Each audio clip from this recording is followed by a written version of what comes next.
Olá, pessoal! Tudo bem com vocês? Espero que estejam bem. E hoje no canal GeoExplica com o Thiago Hernandes, o seu canal de Geografia e Atualidades do YouTube, trazendo aqui mais uma atividade diferente, uma atividade aí voltada com toda a atenção, com todo o carinho, para você aí que está acompanhando sempre, né, o nosso canal, que, como o seu próprio nome diz, tem por finalidade estar trazendo conteúdo, informações, com vistas a uma melhor preparação para os vestibulares, para o Enem, e também é óbvio, né, para a vida em cotidiano.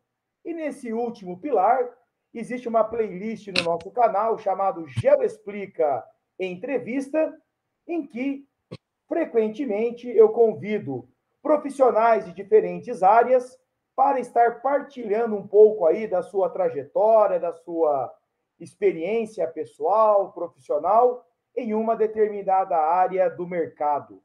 E hoje eu tenho aí a grata satisfação em estar recebendo ele, que já foi meu aluno, é o terceiro que já foi meu aluno, que hoje está aqui no GeoExplica. Das duas, uma, ou das duas, as duas. Ou vocês estão crescendo muito rápido, ou eu acho que eu estou ficando velho muito rápido. Então, hoje eu faço questão aí de apresentar o convidado com muita felicidade, professor mestre João Pedro Sussel Bertonha. João Pedro, então, muito obrigado em você ter aceito aí o convite em estar participando aí da nossa playlist no canal GeoExplica, que com certeza o seu conhecimento aí na área financeira, que vai ser a tônica, né, da nossa discussão, do nosso bate-papo hoje, com certeza vai enriquecer muito aí os nossos acompanhantes do canal. João, então, eu peço então para que você se apresente, por favor. Primeiro, eu que agradeço o convite, tá conversando aqui, fazendo esse bate-papo, ajudar aí nossos queridos alunos a se preparar para a vida também, né? Meu nome é João Pedro, né? Como o Thiago já falou, fui aluno dele, né? Fui aluno dele no ensino fundamental. E depois eu terminei o ensino médio, então fui fazer física na USP em São Carlos, formei em física, fiz mestrado em ensino de ciências e educação matemática e estou concluindo o MBA em finanças pela USP. E tenho trabalhado e desenvolvido projetos na área de educação financeira, além de já estar atuando na bolsa aí já faz um tempo. Bacana. Ô, João, pegando então essa primeira abordagem que você nos trouxe aí, explica para nós, João, o que, que é educação financeira, cara? Eu vou começar aquela provocação, vou explicar o que que não é. O que não é Opa, educação financeira? Aprenda a ficar rico em 20 segundos. Isso não é. entendi. Não tem como, não tem como. Então Tá, seria mais ou menos, João, aquelas promessas miraculosas de regime, perca é, é, 40 quilos em 30 dias, né? não tem como. Não tem como. Eu costumo interpretar que finanças e contabilidade e economia são ciências sociais como qualquer outra e, por sua vez, não são exatas e também não fazem milagre, não faz chover no meio da seca, né? Então, eu gosto de pensar na educação financeira como um caminho para ajudar as pessoas a melhorar a vida dentro do possível. Eu acho que mais do que isso a gente está mentindo na promessa. Acho que a educação financeira pode ajudar a gente a viver melhor dentro do que a gente consegue, ou até conseguir mais um pouco, mas não vai ensinar a gente a ficar rico, infelizmente. Certo. João Pedro, aí vem a outra pergunta. Qual a importância, João, da educação financeira, isso sendo trabalhado desde o contexto escolar, né? Quando nós pegamos a educação no seu tempo de estudante, há um tempo ainda mais longínquo, o meu de estudante, né? Nós não tínhamos nada dessa natureza. E hoje, quando nós olhamos aí em diferentes escolas, né, as matrizes curriculares, desde uma fase mais tenra, né, da vida escolar, os alunos já estão entrando em contato com esse universo. Óbvio, mais jovem, num contexto lúdico, o aluno maior em um contexto mais real, mas de muito diferente daquilo que nós tínhamos no nosso tempo, né? João, qual a importância da educação financeira na fase escolar, certo? Uhum. E aí ainda vou além. Para o indivíduo adulto, aquele que já está atuando no mercado de trabalho, qual a importância da educação financeira e da disciplina financeira? Tá. Eu acho que primeiro vamos falar no contexto da escola, né? Contexto escolar. Tudo que a gente vai inserir no ensino médio, você sabe que vem aquelas discussões. Ah, mas já tem muita coisa. Ah, mas vai ser uma matéria a mais. Eu acho que a gente tem que pensar duas coisas. Primeiro, realmente o tempo é curto, o tempo é limitado, é um recurso limitado, a gente precisa utilizá-lo com sabedoria. E aí eu sou professor de física também. Eu acho que educação financeira é mais importante que saber calcular a corrente dentro de um resistor de chuveiro. Então, acho que é o primeiro ponto. E o segundo ponto é que, quando entra esses debates também, a gente precisa ver o que que a gente quer, uma matéria de educação financeira ou que a educação financeira permeia as outras matérias. São coisas diferentes. Por exemplo, o que que pode ser significante em termos de educação financeira? É numa aula de português a gente interpretar um texto que fala a respeito de educação financeira. É na aula de matemática a gente resolver problemas de matemática que dizem respeito ao cotidiano de uma casa em termos de contas, de luz, de água, etc. É numa aula de física, estou falando lá do resistor do chuveiro, vamos calcular quanto que gasta o resistor do chuveiro de energia por mês. Então eu acho que a educação financeira não pode ser simplesmente uma matéria, ela tem que permear as outras. Entendeu? Você, como professor de geografia, quando você dá uma aula explicando o que que é capitalismo, o que que é socialismo, o que que é. Você pode estar educando financeiramente também, nesse sentido. Do ponto de vista do estudante entender que a gente está no sistema capitalista, queira ou não, e aqui as regras são essas. E que o mundo não vai mudar do dia para a noite. Então você tem que aprender a lidar com esse mundo hoje, do jeito que ele está. Uhum. Então tudo isso é educação financeira, tudo isso é se educar financeiramente para a vida. Agora, além disso, tem a possibilidade de inclusão de alguma disciplina específica? Tem. E até olho isso com bons olhos. Acho que precisa ter mesmo. Acho que isso é muito mais importante que muitas outras coisas que a gente tem ensinado. E isso pode ter impacto lá na frente, por exemplo, índice de inadimplência de um país. População com maior educação financeira tende a ter menor inadimplência e tem dados que mostram isso. Dados em painel internacionais têm mostrado isso. É, e outra coisa, quando a gente diminui inadimplência, isso diminui o risco do país, então isso é bom até para a economia do país. Tanto é que hoje o Ministério da Educação tem firmado aí um acordo, né, não se diria um acordo, eu diria uma parceria com a CVM, que é a Comissão de Valores Mobiliários, que fiscaliza o mercado de ações e debêntures, etc., aqui no país, para fazer materiais de educação financeira que estão disponíveis na internet de graça, para qualquer professor acessar, ler esses materiais, tá? Se preparar para ser um educador financeiro também, tá? Então tem esse acordo aí, o governo tem lançado cursos de educação financeira para formar os professores, tem surgido aí pós-graduações em educação financeira, etc., porque a gente viu que existe essa demanda e que ela vai ter que ser cumprida aí nos próximos anos.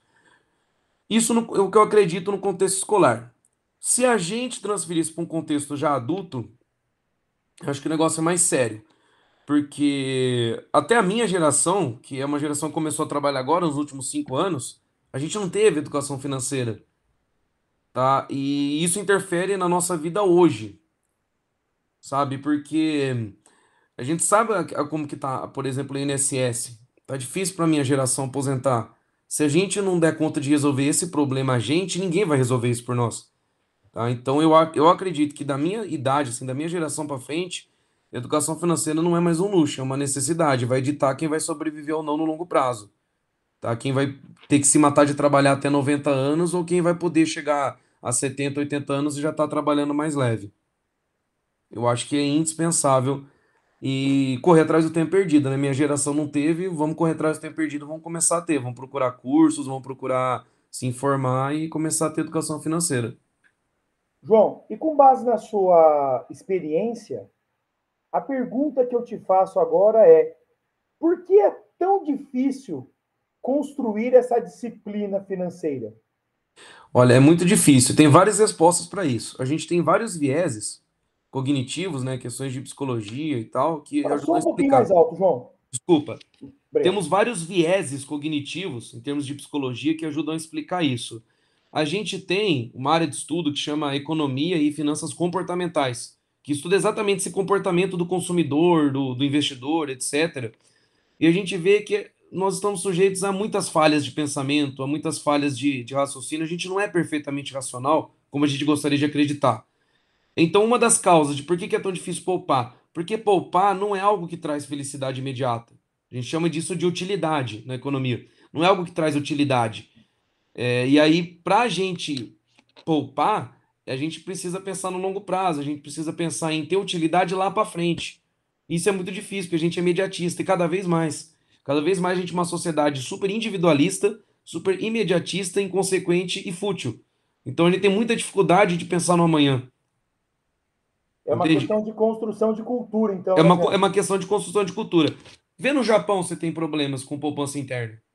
Na China, Coreia do Sul. Bom, Coreia do Sul a gente sabe que teve vários problemas com inadimplência, etc., mas foi por conta da política que o governo adotou. Mas se você pegar o Japão, por exemplo, tem um índice de poupança gigantesco. É um país que não vai faltar dinheiro para fazer investimento produtivo, porque tem um índice de poupança muito alto. Eu estava vendo um dia, João, uma reportagem, indo ao encontro do que você nos trouxe aqui, uma reportagem sobre Singapura, Singapura também. né? Um país que saiu da miséria absoluta na década de 70, né? Um pouco antes, a ilha de Singapura tinha sido expulsa da Federação Malaia, né? E um país que não tinha petróleo, não tinha ouro, não tinha diamante, não tinha nem solo agricultável capaz de suprir a demanda interna da população, tinha um caminho: ou seguir na condição de periferia do mundo, ou investir naquilo que poderia trazer aí uma possibilidade de futuro. E o caminho adotado foi esse segundo, que foi Uhum. o investimento em educação da sua sociedade, né? E mostrando a realidade das escolas em Singapura, mostrou exatamente isso. Essa questão da disciplina financeira, né? Essa questão de ensinar as crianças, desde cedo, o valor do dinheiro. E eu sou descendente de espanhóis, você sabe disso, Uhum. e tem uma expressão, né, em espanhol, algumas expressões de espanhóis que são muito próximas, inclusive algumas do árabe. Espanhol e árabe quase que se confundem em vários aspectos, né? Uhum. Pelos elementos históricos de miscigenação. E uma das expressões é assim: não seja ladrão da sua vida, mas também não seja escravo do seu dinheiro, mas também não seja ladrão da sua vida, Uhum. né? E essa questão é ensinar o valor do dinheiro. Será que quando eu compro algo, eu estou comprando aquele algo porque eu efetivamente preciso? Ou é apenas um impulso imediato? Não estou condenando aqui, João, o sonho. Uhum. O sonho, a fantasia, que é o meu modesto entendimento, também fazem parte. Uhum. Mas se for a vida regida só por esse excesso de imediatismo, como você falou, lá na frente o preço vai ser alto, né? Vai ser alto. É que a gente tem que pensar qual que é o momento de realizar um sonho. Por exemplo, alguém que fez 18 anos conseguiu o primeiro emprego. Será que é o momento de comprar um carro zero? É uma pergunta que a pessoa tem que se fazer. Será que é o momento de ter um carro zero? Aí você pensa o financiamento que você vai fazer, quanto você vai gastar. Ou será que de repente, se você não se preparar para o futuro, você não consegue comprar esse carro numa situação que vai te apertar menos? E Entendeu? aí, E João, entre eu ia outras entrar coisas. nessa questão dos jovens um pouco mais para frente, mas Ah, seguindo a linha, porque a ideia é esse bate-papo, é esse fluido não, mesmo. a gente chega lá. Mas só para melhorar a resposta, uma outra causa para ser tão difícil poupar dinheiro, etc., é a falta de informação.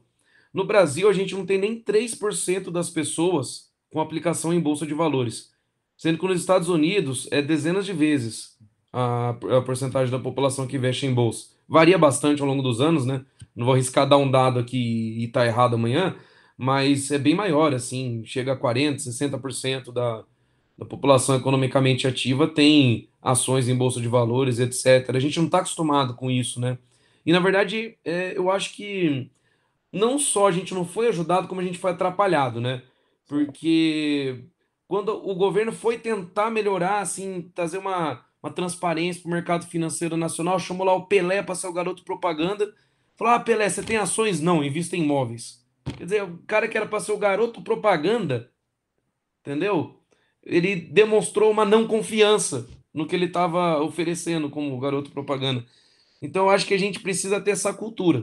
É uma questão cultural mesmo. E que não é do dia para noite que a gente vai superar isso. Entendi. Ô, João, e aí, dando sequência nessa linha, como você falou do jovem, primeiro carro, nós temos aí em comum, né, vários alunos em diferentes unidades escolares, Uhum. né, com diferentes realidades econômicas, mas todos em comum a idade e o ingresso, né, ou pré-ingresso, ou recém-ingresso no mercado de trabalho, sobretudo quando falamos de ex-alunos nossos. Uhum. E é natural, João, que na ampla maioria das carreiras,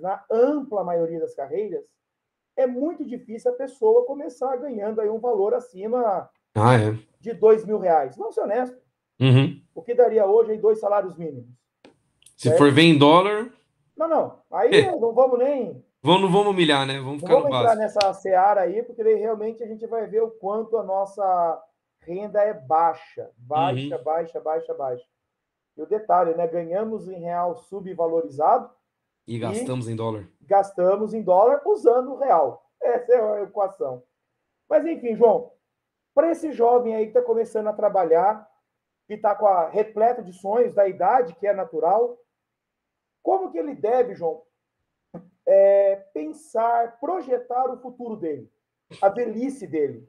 Como Perfeito. administrar esse dinheiro aí? Quem ganha, por exemplo, eu vou trazer algumas situações para você, eu quero te provocar hoje, João. É para provocar, bora. O jovem, tá, solteiro, sem filhos, Uhum. ganhando aí até entre 1.500 e R$ 2.000. Qual é o percentual para cada coisa que ele deve fazer? Tá, perfeito. Eu acho que assim, a gente tem que. Eu vou dar mais contexto no que você está falando. Vamos supor que essa pessoa veio de uma família que não é uma família com muita renda. Não é uma Certo. família que vai continuar ajudando esse indivíduo por muito tempo. Ou essa, enfim, essa pessoa. Então, o que eu acho que, primeira coisa que você precisa pensar, não é a hora de pagar um aluguel caro. É hora de você entender que neste momento da vida você precisa morar num lugar mais simples e aluguel mesmo. Financiar imóvel é complicado porque você não tem segurança de renda para pagar esse financiamento ao longo do tempo. Então, morar num aluguel, buscar um aluguel barato. É lógico que aí não é muita escolha nossa, né? Então, talvez você tenha que abrir mão aí de até 50% desse teu rendimento para morar em algum lugar que nem seja nosso ou lugar. Você precisa se deslocar para o trabalho. Ganhando isso, se você não tem ajuda da família, é difícil você financiar um carro, é difícil você comprar um carro, uma moto. Então talvez Mas vamos é duro. imaginar o jovem, João, solteiro, 18, 19 anos, que mora com a família. Ah, vamos explorar os casos, mas pensando ainda nessa pessoa que já está trabalhando e tal, tem que se virar. Provavelmente em torno de 50% vai ter que gastar ali com aluguel, até 50%. Essa pessoa vai ter que fazer o milagre ali de, com o resto ali, com os 40% ele conseguir comida, transporte, conta de luz, água, etc. E tentar poupar ali pelo menos uns 10% por mês. É um contexto, tá? Agora, por exemplo, alguém que ainda mora com a família, por exemplo, aí essa pessoa já não tem esse gasto com a moradia. Talvez já simplifique também o gasto com o transporte. Porque às vezes o pai tem o carro, a mãe tem o carro, dá para dividir, já dá uma simplificada nisso. Essa pessoa, se ela não, como eu falei, ainda a partir daquela hipótese, que não é uma família com muita renda, que não vai conseguir ajudar por muito É tempo, a realidade da ampla a maioria da realidade população. média, vamos por assim, eu acho que a primeira coisa que essa pessoa tinha que se preocupar é fazer o que a gente chama de reserva de emergência. 6 meses do seu custo de vida guardado numa aplicação muito segura que você consiga tirar o que você quiser. Por exemplo, poupança, tesouro direto, algum fundo de renda fixa, algum CDB do banco, alguma coisa assim, que você Então, uma consiga margem de segurança seria 6 meses do custo pelo fixo. menos, pelo menos, pelo menos 6 meses do seu custo mensal guardado em alguma coisa tranquila, tá? Depois que você fizer isso, você pode começar a pensar nos seus investimentos para ampliar o seu capital ao longo do tempo. Mas a primeira coisa que você tem que pensar é fazer a sua reserva de emergência.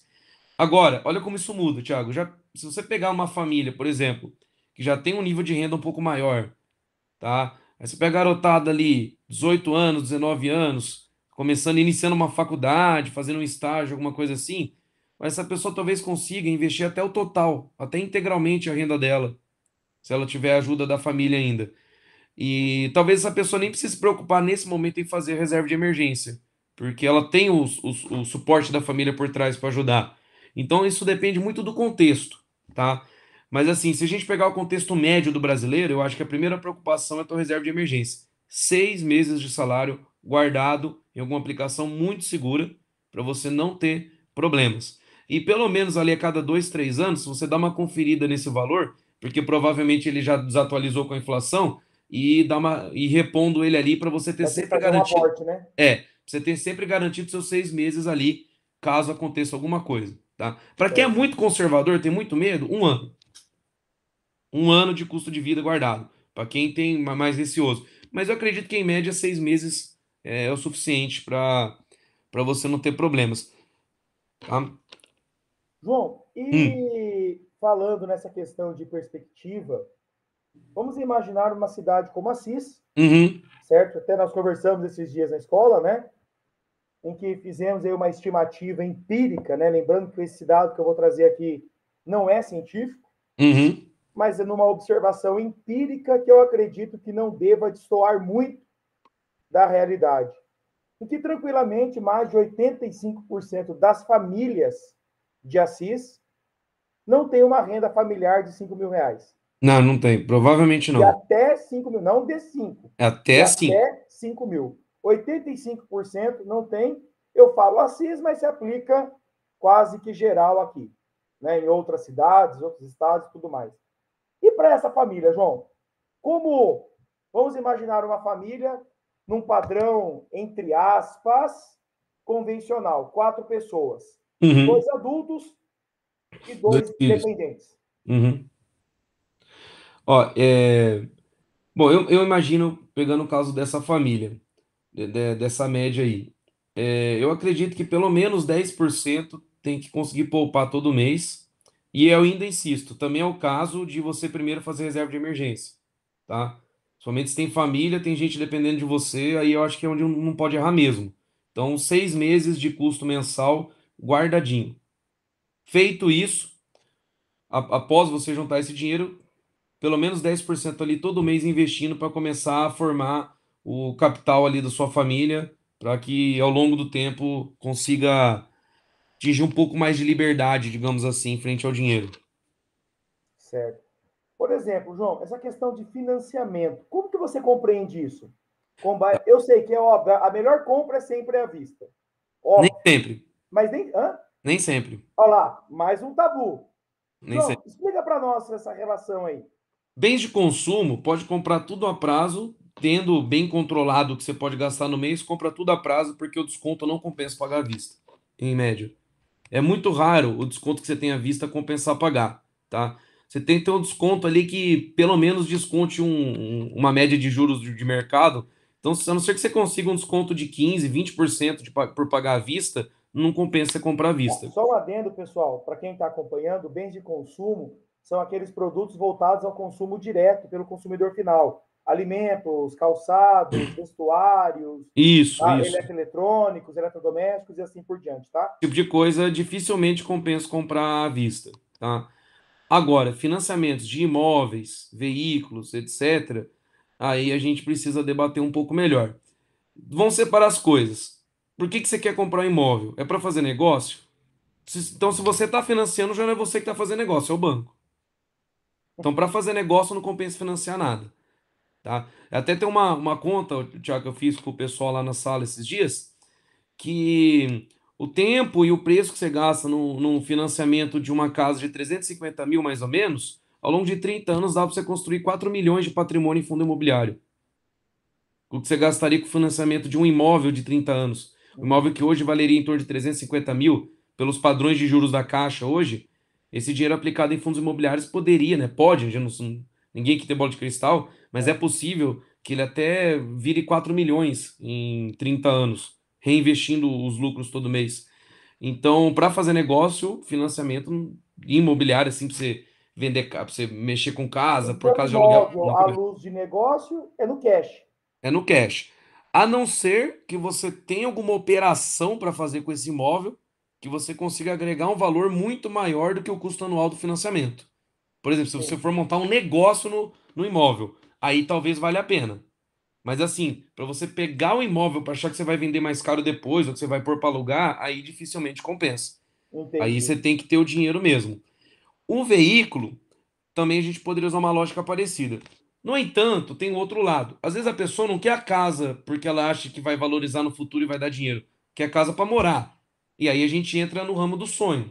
A gente partiu para outro segmento. Mas se a pessoa tem um sonho de ter aquele imóvel, tem condição de pagar aquele financiamento por mês, e as condições de juros e de amortização são boas para a pessoa, aí, ok, aí faz parte, é o sonho da pessoa, né? Como que você precifica um sonho, entendeu? Porque talvez para a pessoa valha gastar aquilo ali por mês, e para mim não. Então é uma questão muito subjetiva. Agora, para fazer negócio, ia dar Por uma isso que fugida. a economia ela é uma ciência social Uma mesmo, né, ciência João? social mesmo, não tem como. Ela usa Não exata, matemática. né? Oi? De uma lógica não exata, né? Não, ela usa matemática, ela toda hoje, a economia é toda matematizada, tudo que eu tô falando aqui pra você tem fórmula, tem conta, mas nunca exclui o fator humano disso, tá? A Entendi. conta ela tá falando sobre o fator humano, ela não tá falando sobre coisas da natureza que não tem intervenção do ser humano. É uma ciência social mesmo, não tem como. João, e bolsa de valores, cara? Por um exemplo, eu faço parte daqueles 97%. Você já me conhece há um bom tempo, Uhum, né? Eu entro naquele padrão extremamente conservador. Não é pé no chão, é pé chumbado no chão, certo? uhum. É extremamente pragmático. Eu sou cético muitas vezes em relação a contextos políticos e econômicos, ainda mais envolvendo um país como o nosso. E não quero entrar aqui em méritos, né, de denominações partidárias e indivíduos Mas a gente A, sabe que B, o C país ou tem, E, tem tido muita estabilidade política e isso né? interfere, né? João, pra, bolsa de valores, para quem que é, João? Para todo mundo, tá? Qualquer pessoa pode ter ações na Bolsa de Valores.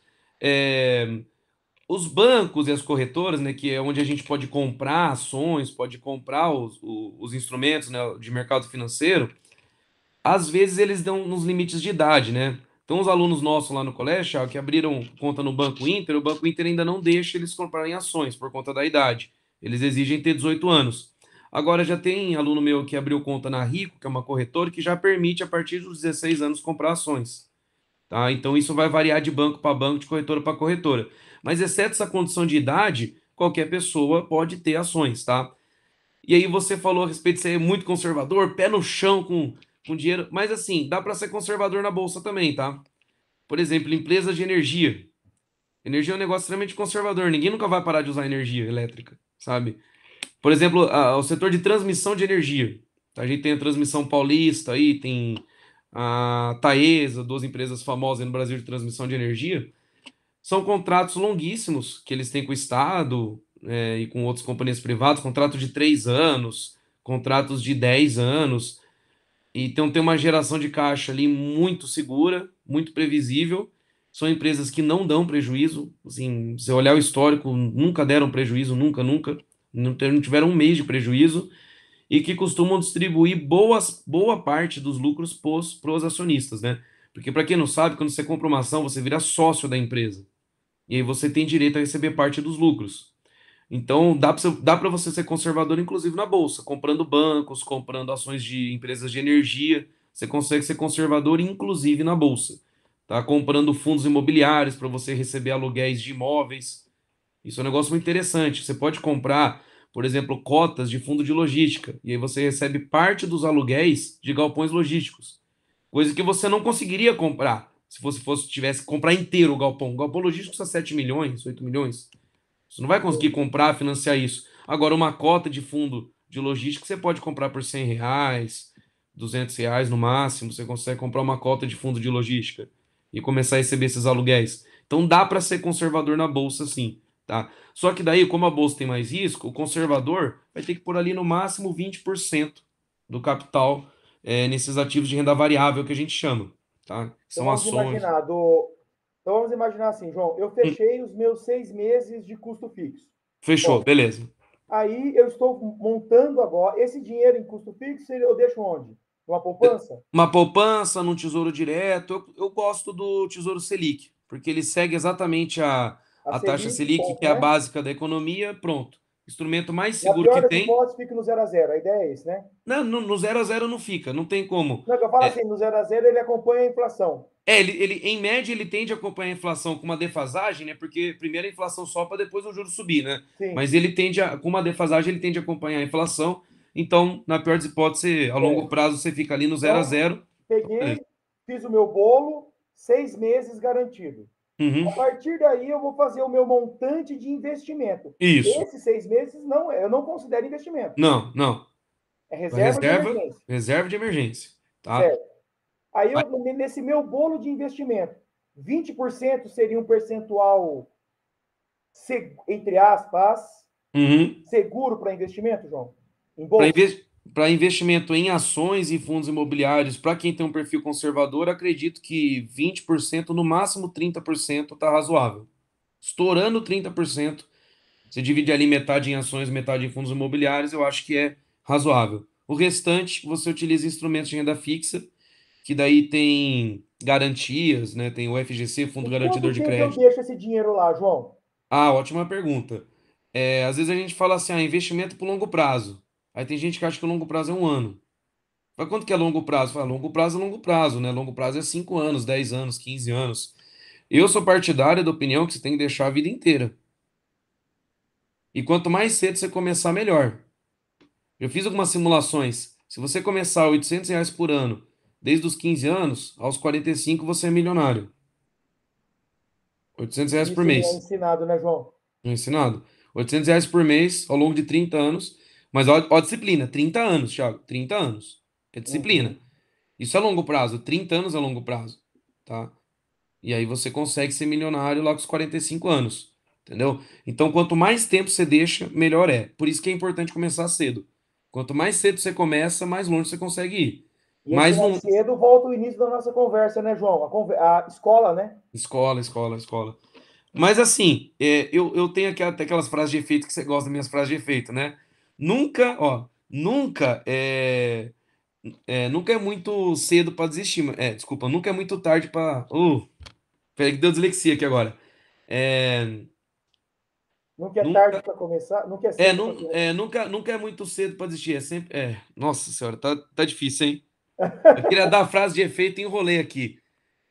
Mas a ideia é basicamente que assim, não tem esse negócio assim, tá muito tarde para começar. Estou Não, com é 40 cedo para anos, você desistir. eu sou praticamente um quarentão já, João.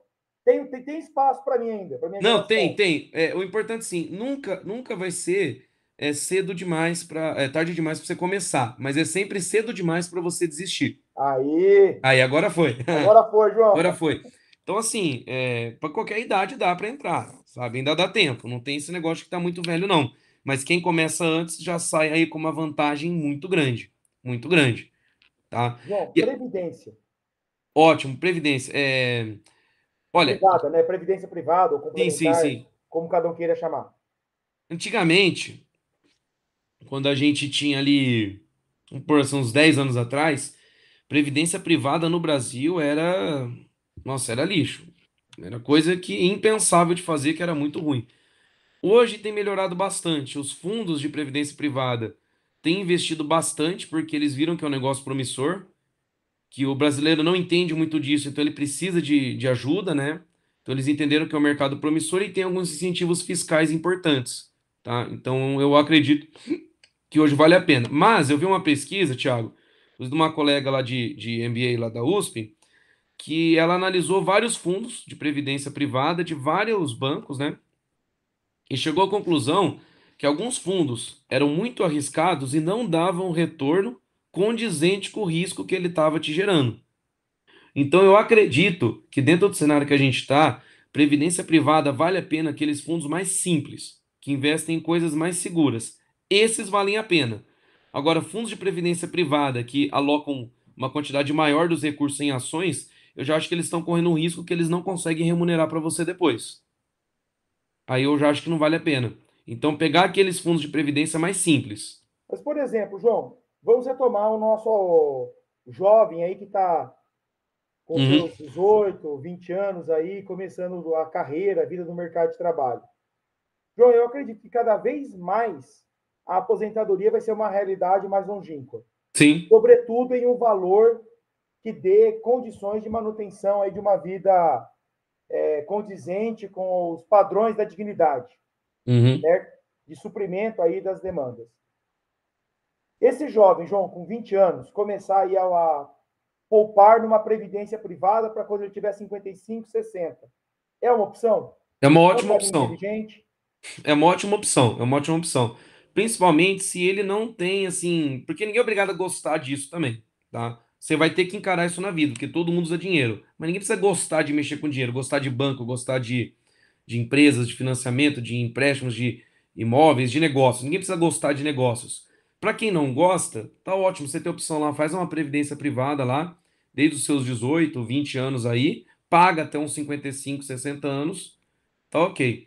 Você vai ter com boa segurança, às vezes mais segurança do que algumas opções, outras opções aí, e você vai conseguir ali tirar uma renda ali pro final da sua vida para você poder trabalhar menos. Ou até não trabalhar, mas que eu acho que vai ser difícil. Agora, para Mas quem então gosta, é uma escolha inteligente. é uma escolha inteligente. Agora, para quem gosta, Thiago, aí eu já acho que vale a pena você fazer a sua previdência, entendeu? As suas ações pode ser sua previdência, os seus títulos públicos que você compra lá do Tesouro Direto pode ser sua previdência, os fundos imobiliários que você compra para receber aluguel todo mês pode ser sua previdência. Então a gente tem o conceito de montar uma carteira de investimentos. Tem várias classes ali dentro. Então, por exemplo, Legal. eu já sou uma pessoa com um perfil mais agressivo, mais arrojado. Eu gosto de correr risco. Então, eu já consigo ter ali 50% ou até mais do meu capital em renda variável, em ações e fundos imobiliários e criptomoedas, etc. Eu já consigo, eu já aceito bem esse risco, entendeu? E aí o resto eu deixo ali em coisa mais tranquila, Tesouro Direto, LCA, né, que LCA você empresta dinheiro para o banco fazer operações de agronegócio. Negócio interessante. É líquido de imposto de renda, tá? É isento de imposto de renda no Brasil. Você não paga imposto de renda em LCA e LCI, que é para incentivar o mercado agrário e o mercado imobiliário aqui no Brasil. Então eu tenho essa filosofia. Quem é mais conservador, aí já tem que pôr ali uns 70% em renda fixa, 70% em título público, LCA, LCI, etc., e uns Isso é o 20%. que por ano, João, em termos de porcentagem? Poupança a gente sabe que não está dando 4% ao ano. Ó, a poupança ela rende 70% da Selic mais a taxa referencial. A Selic está em 6,25%. Se a gente fizer uma continha aqui rapidinho, ó, deixa eu pegar um. Deixa Hum, eu roubar, tá? Deixa eu roubar opa. aqui. Então a poupança vai pagar aí 4,38% por ano, mais ou menos. É muito pouco, né? Um país que está com uma inflação que já passou dois dígitos, já passou de 10% no ano, você Porque na poupança está perdendo dinheiro, tá então. perdendo 6% ao ano, na verdade, tá? Quem deixou dinheiro na poupança, desculpa te contar isso, na verdade você perdeu 6% ao ano, tá? Da Então, inflação oficial, não da real, né? não, a inflação oficial que é o IPCA. Se isso for pegar o IGPM, que ele é mais sensível ao dólar, nossa, o IGPM tá batendo 20, 30% por ano em fácil, tá? Que aí é o que reajusta aluguel, etc. Então, é complicado. Mas assim, então eu acredito que poupança hoje já não é mais uma boa opção, a não ser para reserva de emergência, que lá não precisa render mesmo, só precisa estar guardado. Exceto para reserva de emergência, a poupança não é mais uma opção, tá? Eu costumo pensar o seguinte, eu acho que você tem que procurar opções que rendam mais que a inflação, tá? Então, uma ótima opção é o Tesouro IPCA+, que você compra lá no site do Tesouro Direto. Ele rende a inflação mais um pouco. Então você já se protege disso daí. Tem imposto de renda que você paga no resgate, né? 15% no resgate, mas aí, geralmente ainda passa um pouco Do da. rendimento, né? 15% do Do que rendimento. rendeu, não do que você pôs, Sim. do lucro. Então, geralmente ainda passa um pouco lá do rendimento da inflação, tá? Além disso, tem outras opções aí. Tem algumas LCAs, LCI, CDBs que são atrelados à inflação também. São maneiras de você se proteger da inflação, tá? Maneiras de você se proteger da inflação. Além disso, você pode pensar nos fundos imobiliários, por exemplo. Bom, eles estão investidos em imóveis. Imóveis têm reajuste de aluguel que é indexado pela inflação. Então é um negócio interessante também você ter um pouco ali de fundo imobiliário, que aqueles aluguéis tendem a crescer com o tempo, tá? Tendem Entendi. a crescer com o tempo. É uma boa opção também para você se proteger da inflação. Ô, João, e caminhando para a parte final do nosso bate-papo, né, nós já estamos aí há mais de 40 minutos Você tá louco? falando, mais, não, mais, já deve estar passando aí de 45. João, nós sabemos que a incerteza é uma grande certeza. Fica aí mais uma Isso, frase de isso, impacto. isso, com certeza. João, o que esperar a curto, médio? Não vou nem entrar no mérito do longo, porque trabalhar longo prazo no Brasil, eu diria que é a mesma precisão de um discurso, de uma leitura de horóscopo de um Uhum. qualquer jornaleco. O que esperar, João? Tá. A gente tem uma A gente frase está com essa gasolina que não para de subir. Inclusive, tem uma videoaula no canal em que eu explico importante. os elementos de composição do preço da gasolina, Ô, né? Thiago, Diesel. eu tô apostando que o Enem desse ano vai ter pelo menos duas questões abordando questão energética. É o tema do ano, desse ano e do final do ano passado é o tema do ano, questão energética, tá? Crise energética a gente já sabia que ia ter desde o começo do ano. O Ceará já estava investindo em energia solar desde fevereiro, março, tá? Então é coisa que eu aposto aí. Tem coisa de física para abordar isso, dá para abordar em matemática, etc. Eu acho que é um assunto que dificilmente não vai ser cobrado alguma coisa no Enem. E só assim para já dar esse gancho, né? Sim. E o que esperar? A gente tem uma frase em economia, que é muito comum, assim, é daquelas que a gente não sabe quem falou primeiro, sabe? Essa é muito difícil prever coisas, especialmente sobre o futuro. Mas assim, a gente pode ter algumas noções com base na ciência que já foi produzida, né? Então, o que esperar no curto prazo do Brasil? Muita instabilidade, tá? A gente pode gostar ou não, mas o fato é que a Faria Lima, né, que é a rua lá de São Paulo onde está o mercado financeiro brasileiro, América Latina em geral, na verdade, né? Sim, na verdade, a América Latina é o reflexo do pulsar do Brasil, né? É. Então a Faria Lima gosta do Paulo Guedes. E o que está acontecendo tem estressado muito a bolsa, que teve as piores quedas do ano, exatamente nessa semana. Então, o que esperar em bolsa no Brasil? Lá em junho, a nossa expectativa era que a bolsa ia chegar ao final do ano a 140 mil pontos, né? A expectativa agora é chegar a 120, já perdemos 20 mil pontos aí, que é Mas não tem bastante. uma... Bom, depois eu vou fazer uma pergunta. Pode terminar a sua Beleza. pergunta, desculpa. Então, o que esperar do curto prazo? Muita oscilação, muita fuga de capital no Brasil, muita gente tirando dinheiro do Brasil, e principalmente, que é o nosso maior problema, o dólar, tá? Voltou a subir. A médio prazo, vai, sem falar em longo, a médio prazo a tendência do dólar ainda é cair, porque os juros no Brasil é muito alto, então para quem é de fora compensa muito investir na dívida aqui brasileira, porque o juros dos Estados Unidos é 1,6%, fechou o mercado essa semana, que no Brasil é 6,25%, na próxima reunião já vai para 7,5%, então a probabilidade implícita de 99% de ir para 7,5% na próxima reunião do Comitê de Política Monetária, né? Então, para quem é estrangeiro, vale a pena investir no Brasil, então vai vir dólar. Mas isso é a médio prazo. O que reina a curto prazo não é a razão, é a emoção. E a emoção do mercado é muito negativa com o Brasil nesse momento. Então, o que esperar economicamente para o Brasil agora a curto prazo? Nada bom.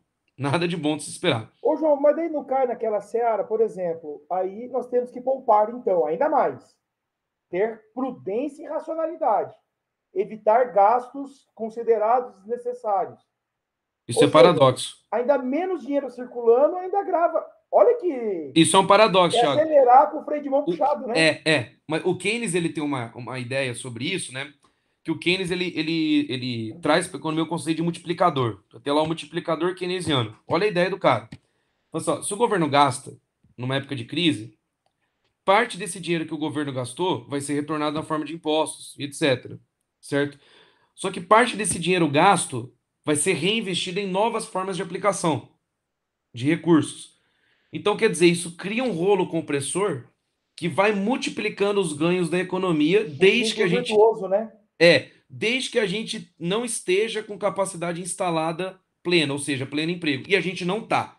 Então, quando a pessoa vem sim falar, "Ai, mas o governo gastar causa inflação." Mentira. O governo gastar causa inflação se você está em pleno emprego. Se você tem capacidade instalada ociosa, se você tem desemprego, E é o que nós expandir, temos hoje, né? e é o que a gente tem, expandir base monetária, fazer política O duro é quando o anticíclica, endividamento do não só. Estado já está em mais de 90% do PIB, né, João? Sim, isso é complicado. Isso daí é bem complicado. Mas assim, a realidade que a gente está hoje, né? O certo é você poupar na época de bonanza, para a hora que você precisa gastar, você tem para gastar. Que é o que fez Estados Unidos, é o que fez Alemanha, João, é o eu que não fez tenho Japão. telefone de algumas lideranças políticas, mas se eu tivesse, eu ia pegar esse vídeo que vai para o canal daqui a pouco, ia mandar o link para conversar com você, porque, João, tem coisas que são óbvias. Pois é, mas assim, meu, tá cheio de economista super qualificado. Não só economista, tem o Elias Jabbour, que é um geógrafo, professor da faculdade, da Universidade Federal Rural do Rio de Janeiro, Sim. que ele é um geógrafo, mas ele tem estudado o desenvolvimento econômico, principalmente na China, sabe? Chama ele lá para dar uma palestra, para a galera aprender como que funciona desenvolver um país subdesenvolvido, sabe?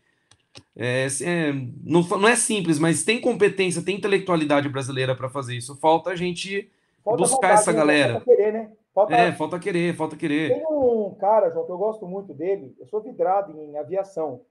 Hum, E eu faço que é uma profissão. Se eu tivesse a oportunidade de ter tido outrora, era ser piloto de avião. Eu amo. E tem uma pessoa chamada Gianfranco Betting, que, junto com o David Newman, né? David Newman, dono, né, controlador majoritário da Azul, e o Gianfranco Betting participou aí da história da fundação da Azul e foi uhum, funcionário da Azul por muitos e muitos anos. E ele, numa entrevista que ele contou a história da Azul num canal chamado Aviões e Músicas, do Lito Souza, né? Que é, salvo meu engano, engenheiro de aviação, um canal muito da hora no YouTube. O Gianfranco Betti usou essa expressão, então, entre aspas, que o crédito é dele. O Brasil é um país que é desperdiçado diariamente, é verdade. entendeu? O potencial nosso é assombroso. Você sabe quantas patentes que a gente tem de medicamento feito com insumos da Amazônia, 100% nacionais? Não tem esse dado, João. Duas. Duas. Nossa, né? Uhum. Nossa, duas. Nesse mesmo tempo, você sabe quantas que tem de empresas fora? Dezenas. Bom, você deve lembrar, quando você foi meu aluno, que eu comentei com vocês que o Japão quis, né, patentear a rapadura como patrimônio cultural. Opa! Como patrimônio cultural alimentar de lá. Do jeito Mas, que João, brasileiro é, Thiago, eu acho que ele ia deixar, ia comprar rapadura mais cara e ia achar chique porque é importado. sim. João, uma pergunta aqui. Vai. Alunos já me perguntaram e eu confesso que eu não soube responder. Falei, bom, no momento oportuno eu trago. Você falou, a Bolsa chegou a 20 mil, a 120 mil pontos, a projeção era 140, esses dias fechou a 107 mil pontos. Uhum. O que é isso, João? Isso daí é uma média, tá? Tá. O que que Ponto é. é o quê? É Tá. ações? O que, que é? Isso é um índice, né? O número índice ele é uma média ponderada. Então, eles pegam um conjunto de ações que são as mais negociadas. Isso daí muda geralmente, não lembro agora se é por mês, a cada 2 meses, alguma coisa assim, agora me falha a memória. Isso daí, então, mas daí vai mudando com o tempo. Então, eles pegam as ações que são mais negociadas na bolsa e acompanham o desempenho delas, tá?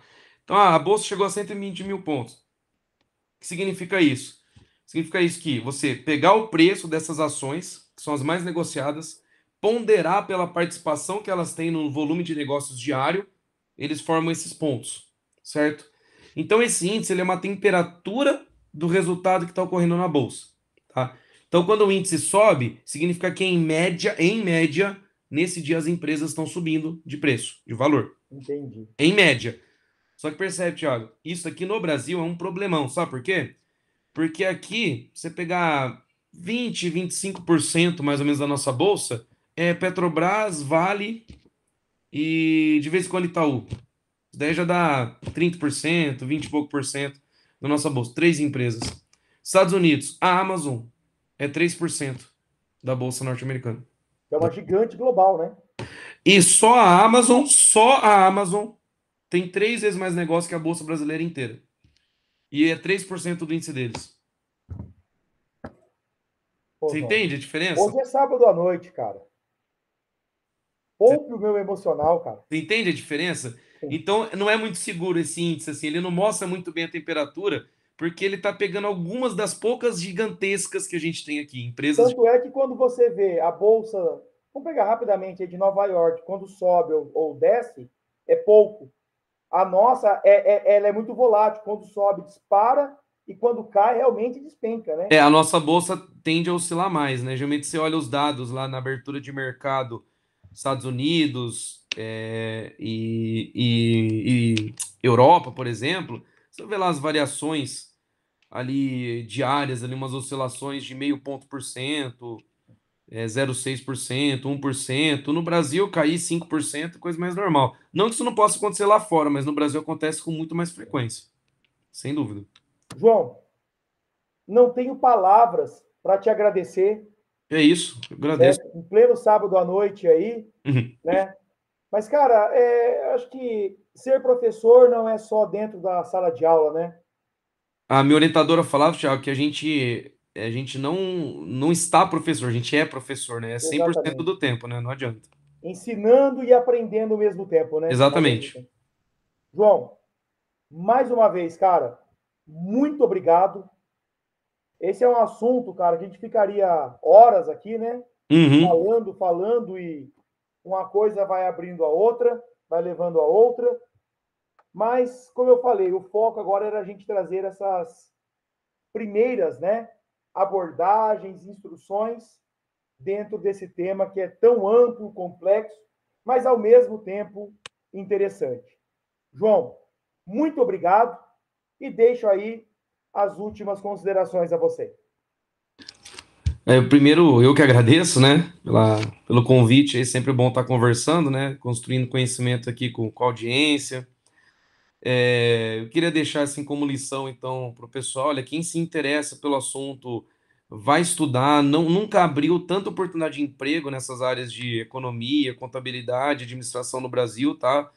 E, ironicamente, não estão sendo ocupadas por administradores, contadores, economistas, estão sendo ocupados por engenheiros, matemáticos, físicos. Então, galera que tem interesse aí, vai sem medo estudar isso, aprofunda nisso e ajuda o nosso país a crescer, que a gente está precisando. Maravilha, então, pessoal. Então, a todos vocês, muito obrigado por terem assistido, por estarem acompanhando aí esse vídeo. Ajude o canal, deixe o seu like aí, ative o sininho para você ficar sabendo em primeira mão quando novos vídeos forem postados. E hoje encerramos aqui. Geo Explica, o seu canal de geografia e atualidades do YouTube. Tchau e até mais!